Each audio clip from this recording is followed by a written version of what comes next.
Hola, una vez que hayan estudiado con detención la guía para el laboratorio 1 de microscopía, forma y tamaño celular, van a proceder a analizar lo siguiente.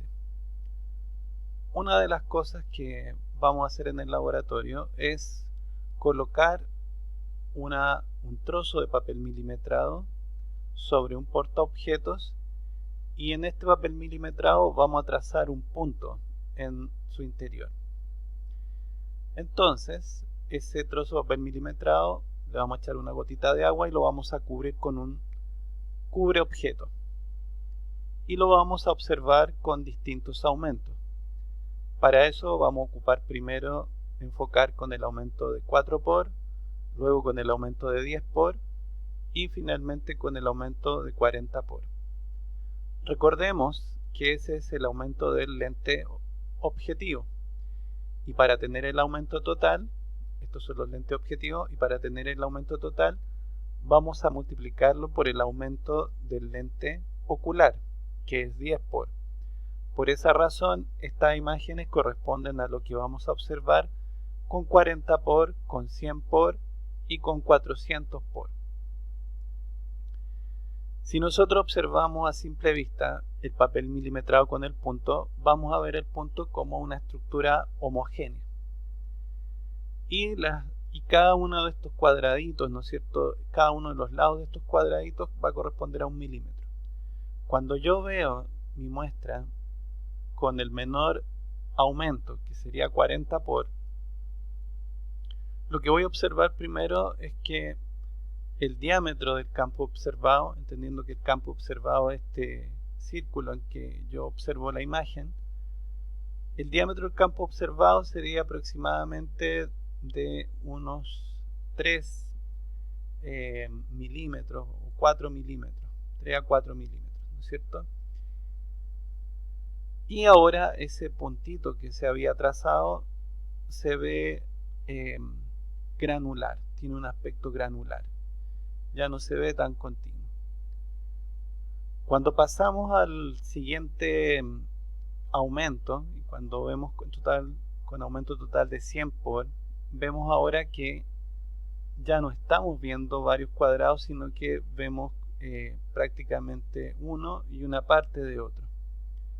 O sea que ya estaríamos con un diámetro aproximado del campo observado de 1,5 aproximadamente. Y vemos que dentro de lo que era el punto empiezan a aparecer espacios que antes no se veían. Entonces nos damos cuenta que ya no es algo totalmente homogéneo. Y posteriormente, cuando pasamos al aumento de 400 por, aquí ya prácticamente no vemos las líneas de papel milimetrado y empezamos a ver fibras del papel y manchas de tinta. Y vemos zonas en donde estas manchas están muy separadas unas de otras. Bueno, ¿qué es lo que ha pasado acá? Lo que está pasando, primero que podríamos decir, es que a medida que pasamos a objetivos de mayor aumento, el tamaño del campo observado empieza a reducirse progresivamente. ¿Sí?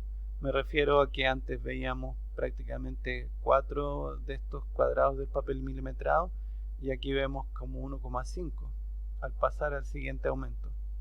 Y acá prácticamente ya no estamos ni siquiera viendo 2 líneas de papel milimetrado. Por lo tanto, claramente se reduce el campo observado.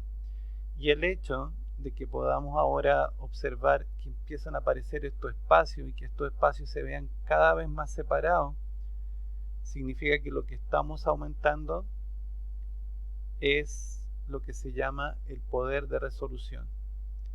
El poder de resolución es inversamente proporcional al límite de resolución, que es la capacidad de detectar a dos puntos que están localizados muy cerca entre sí como separados. Si colocamos otra letra, un trozo de papel con una letra, pasa algo parecido. Por ejemplo, con el menor aumento vemos la letra E completa. Al verlo con 10 por, o sea, con aumento de 100 por, pasamos al siguiente se ve la letra completa aún, o la mayor parte de la letra, pero nuevamente empezamos a ver que las manchas de tinta que están separadas una de la otra. Se ven una serie de puntitos con manchas de tinta y otras zonas sin tinta.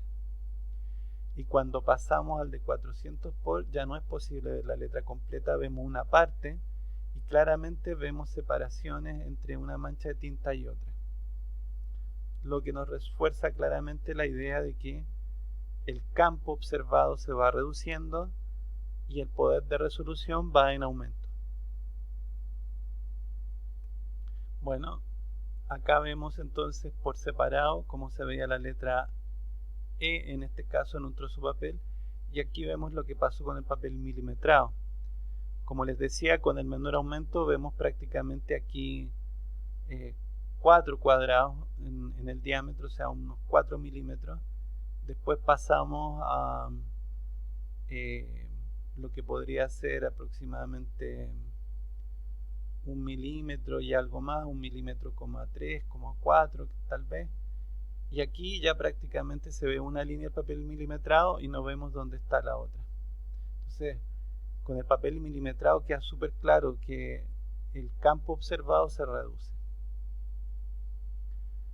Luego, si yo me fijo en este dibujo, tengo los objetivos dispuestos de menor a mayor aumento, siendo en este caso 3,5 el de menor aumento, en los casos anteriores era 4, y el de mayor aumento es el de 100 por.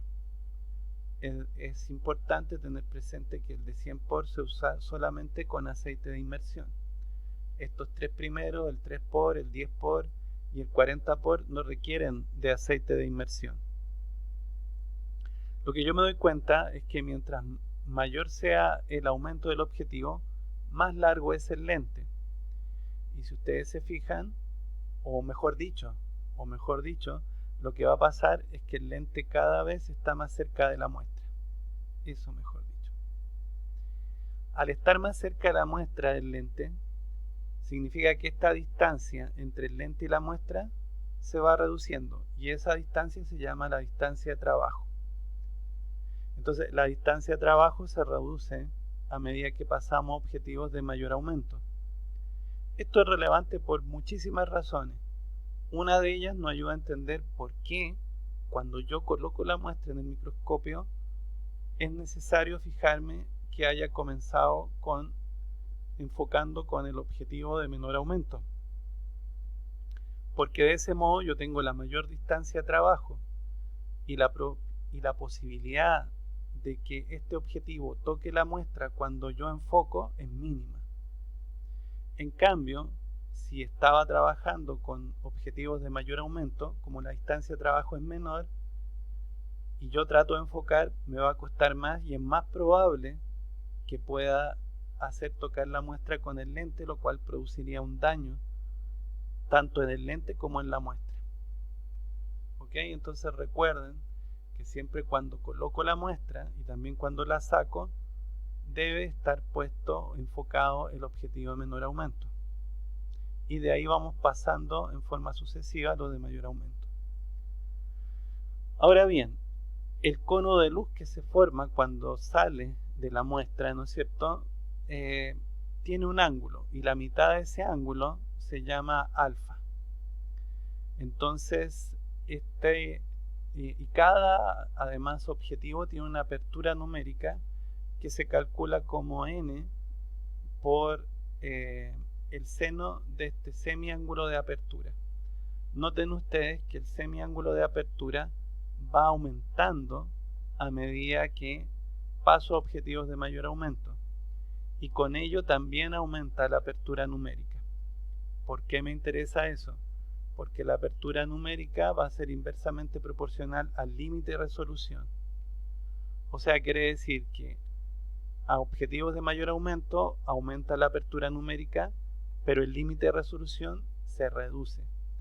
Es decir, la capacidad de resolver entre dos puntos muy cercanos entre sí, como algo separado, aumenta. O sea, el poder de resolución aumenta. ¿Ok? Y aquí vemos en este dibujo que claramente el campo observado se va reduciendo. Ahora bien, en el laboratorio, una vez que hemos comprobado estas cosas elementales, vamos a estudiar algunas muestras histológicas. Y la primera de estas es un corte transversal de intestino delgado. En esta muestra debemos reconocer la siguiente estructura: las vellosías intestinales, el epitelio cilíndrico simple con ribete en cepillo y células calciformes, el tejido conectivo laxo, que le vamos a llamar la lámina propia, el ribete en cepillo en el borde luminal de este epitelio, el núcleo y el citoplasma de las células caliciformes, el núcleo y el citoplasma de las células cilíndricas o columnares, y la túnica muscular presente en la pared del intestino delgado, que corresponde al músculo liso. Entonces, lo primero que vamos a ver con menor aumento es algo como esto.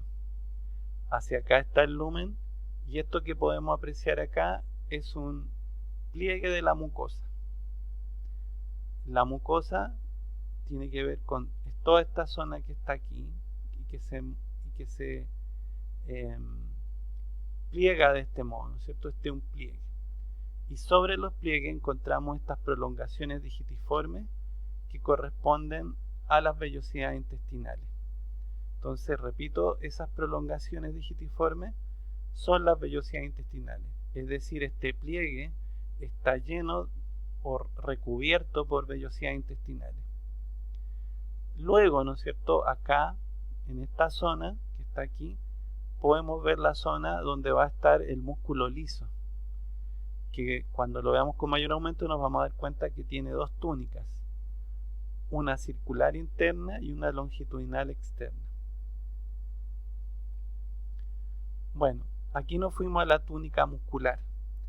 La túnica muscular es la túnica media, ¿no es cierto? Y está poco antes de la serosa, que es la más externa. Entonces, como les decía, esta va a ser la túnica circular interna y esta va a ser la longitudinal externa.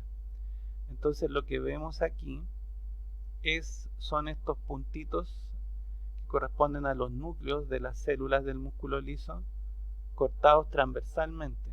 Aquí las células del músculo liso están cortadas transversalmente, pero en este punto las células del músculo liso están cortadas longitudinalmente y por eso los núcleos de estas células se ven más alargados. Por acá se ve parte de la submucosa, que es tejido conectivo. ¿Ok? Entonces aquí tenemos la zona que corresponde al músculo liso cortado transversalmente, y aquí tenemos células musculares lisas cortadas longitudinalmente. Ahora bien, si nos vamos hacia el lumen, aquí nos encontramos con estas estructuras que estoy indicando aquí. Todo esto que está acá es una vellosidad intestinal.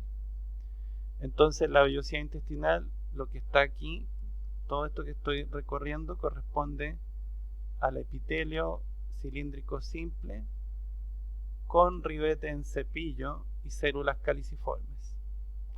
Y lo que está aquí dentro es el tejido conectivo, al cual le vamos a llamar lámina propia. Todo esto es tejido conectivo, lo que está al interior de esta vellosidad. Si ustedes se fijan, todo esto es tejido conectivo, y aquí se ve una túnica, una capa muy delgada de músculo liso. Esa capa se llama muscular de la mucosa y marca el límite de la mucosa intestinal. Entonces, de aquí para arriba es mucosa intestinal. Por ende, la mucosa está formada por este epitelio y por el tejido conectivo subyacente. ¿Ok? Entonces ahora vamos a ver con más detalle este epitelio.